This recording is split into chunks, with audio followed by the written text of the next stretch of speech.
안녕하세요. 자, 오늘 요한복음 7장 37절부터 43절 한번 같이 공부해 보겠습니다. 자, 지금 때는 그 6월절의 명절을 맞아서 남자들이 이제 예루살렘 성전으로 모이는 바로 그 초막절 절기 기간입니다. 그 초막절 절기에 관해서는 레위기 23장 33절에부터 44절에 잘 기록되어 있습니다.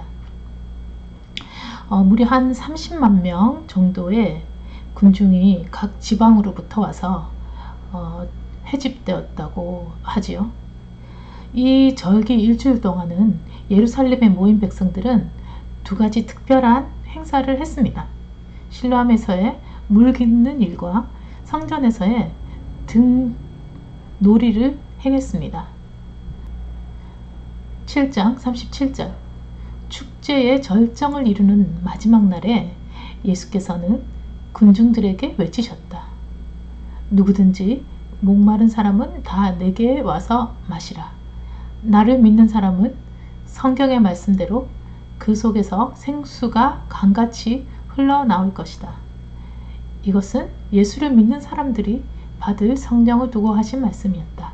그때는 아직 예수께서 하늘의 영광 가운데로 되돌아가시기 전이어서 성령이 사람들에게 임하시지 않고 있었다. 지금 여기 축제의 절정을 이루는 마지막 날이라는 말이 있습니다. 여기서 말하는 이 축제는 바로 1년에 3번 이스라엘 남자들이 예루살렘으로 모여서 지키는 절기 가운데 바로 초막절인데요. 어떤 특별한 행사를 했냐면 그 수십만이 모인 유대인들이 두 줄로 길게 늘어서서 심리 밖에 있는 실로암 못으로 물을 길르러 행렬을 지어 나갑니다. 한번 그림으로 한번 살펴보겠습니다. 여기 보시면 잘 나와 있습니다. 제사장들이요, 여기 순금 항아리를 들고 가서 실로암의 물을 담아서 조심스럽게 들고 다시 긴 행렬과 함께 예루살렘 성전으로 올라오는데, 그때 제사장들은 이사야서 12장 3절에 나오는 그날에 너희는 기쁨에 가득 차서 너희에게 생명을 선사하는 모든 섬에서 물을 퍼 올릴 것이다 라는 찬송을 부릅니다. 그러면 뒤에 이렇게 제사장들이 또 나팔을 불고 따라오고 백성들도 노래를 부르며 따라오는데요. 온 백성은 찬양과 감사의 내용이 담긴 시편 113편과 118편 두 편을 찬양으로 합창을 하게 되는데, 이렇게 두 그룹으로 나뉘어서 찬송을 부르면서 따라가고, 물 항아리를 가지고 오는 긴 행렬이 다시 돌아서 성전으로 들어오면 그 물을 제단에다가 붓게 됩니다. 이런 예식을 하는데, 이것을 하는 이유는 바로 모세가 광야에서 반석을 쳐서 물을 마실 수 있도록 하신 하나님의 놀라운 역사를 기념하는 의식으로서 물을 주신 하나님께 진정으로 감사를 표현하는 예식입니다. 다른 그림을 잠깐 보여드리면요. 자, 여기 예루살렘의 성전이 지금 여기 위치하고 있습니다. 여기서 한 10리길 떨어진 여기 이 길을 통해서 지금 여기 실로암 연못으로 이렇게 내려오는 겁니다.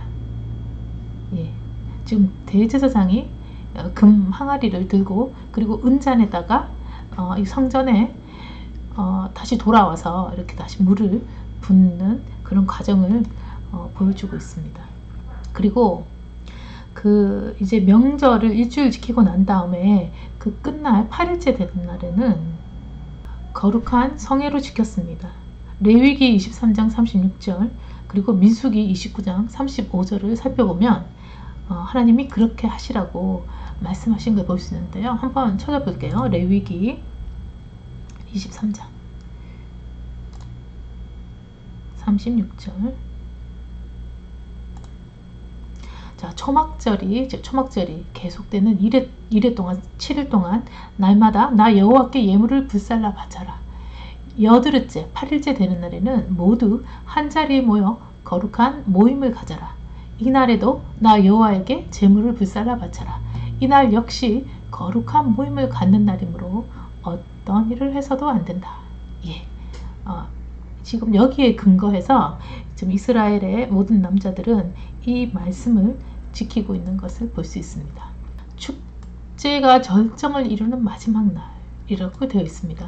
그래서 이 날을 바로 7일째 되는 바로 그날인지, 그렇지 않으면 조용하게 거룩한 성회로 지키게 되는 8일째 되는 그날인지는 정확하게 학자들 간에도 의견이 분분합니다. 그래서 그것은 7일이 될 수도 있고 8일자가 될 수도 있다고 보고 있습니다.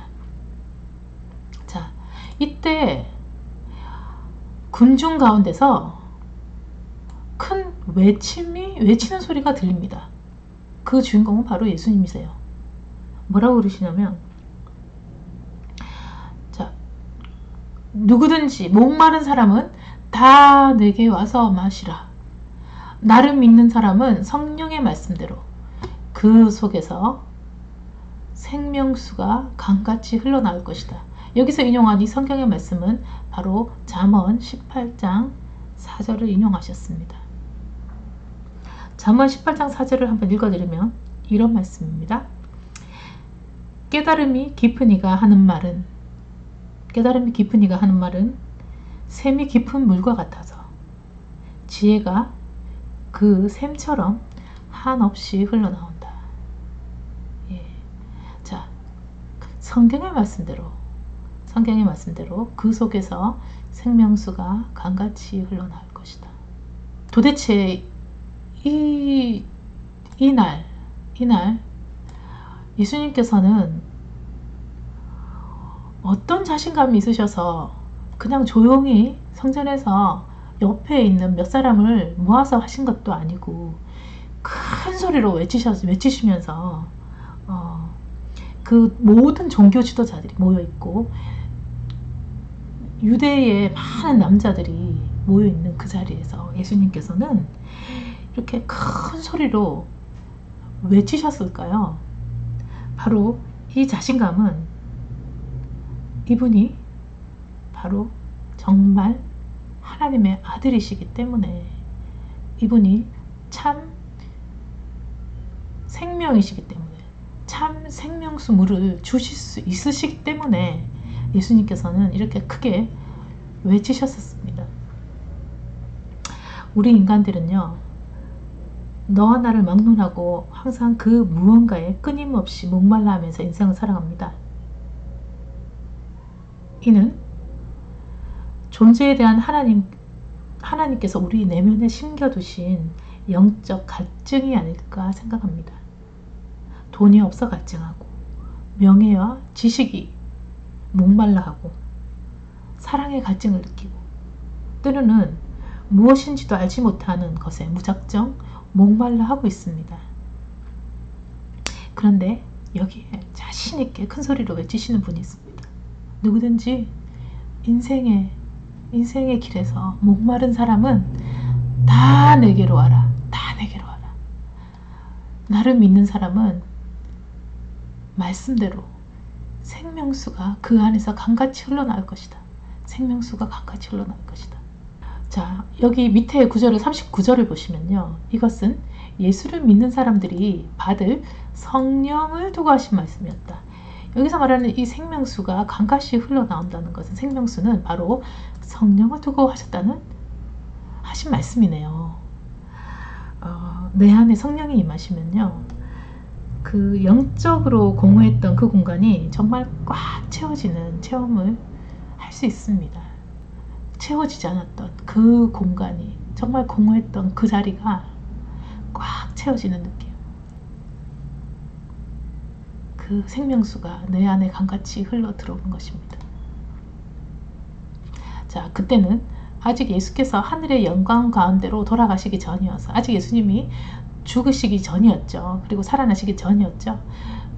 승천하시기 전이었습니다. 그래서 아직까지 성령이 사람들에게 임하지 않고 있습니다. 예수님이 승천하시면서 뭐라고 그러십니까? 내가 올라가야지 내가 너희에게 보혜사 성령을 보낼 것이다. 보낼 수 있다. 예.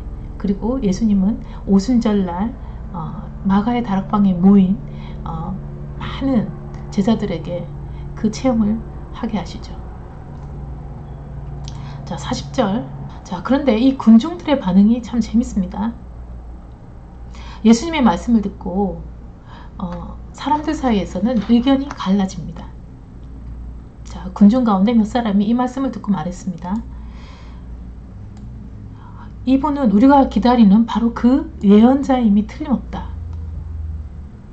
그러자 어떤 사람은 아니야, 이분은 그리스도야. 이분이 바로 메시아야. 우리가 기다리던 그 메시아야 라고 말하기도 했고요.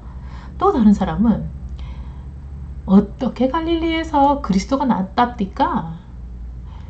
성경에 분명히 그리스도가 다윗의 혈통을 받아서 다윗이 살던 베들레헴에서 태어날 것이라고 하지 않았어.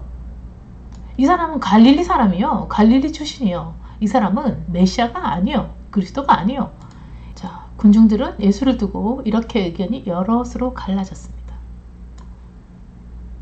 자, 그때 그들 가운데 몇 사람이 예수를 잡아가려고 했으나 아직까지는 손을 대지 못했습니다. 왜냐하면 아직 하나님의 때가 이르지 않았지요. 자, 여러분, 지금 현대사회에서도 마찬가지로 예수님을 두고 항상 의견이 다릅니다.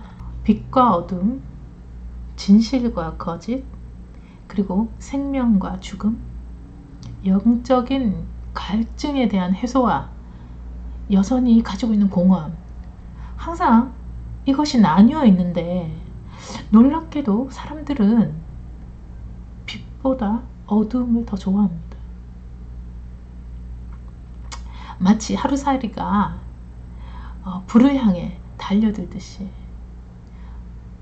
늘 마음에 있는 그 두려움, 죽음에 대한 두려움으로 그것을 간직한 채 해결도 받지 못하고 죽음을 향해서 하루하루 나아가고 있습니다.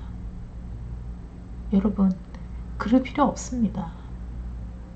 바로 여기에 내가 생명이다, 내가 진리다, 내가 빛이다, 내가 어둠 가운데 빛이다, 자신 있게 외치는 한 분이 계십니다. 그분은 말씀하십니다. 나는 이 세상을 창조한 창조주이고 또한 하나님의 아들의 몸으로 이 땅에 왔다. 그분이 확신에 차서 우리를 부르십니다.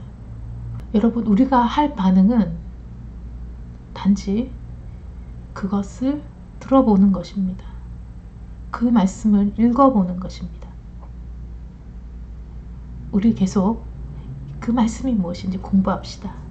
그리고 내가 향하고 있던 죽음의 길을 멈추고 돌아서 생명의 길로 돌아서십시다. 여러분, 화이팅!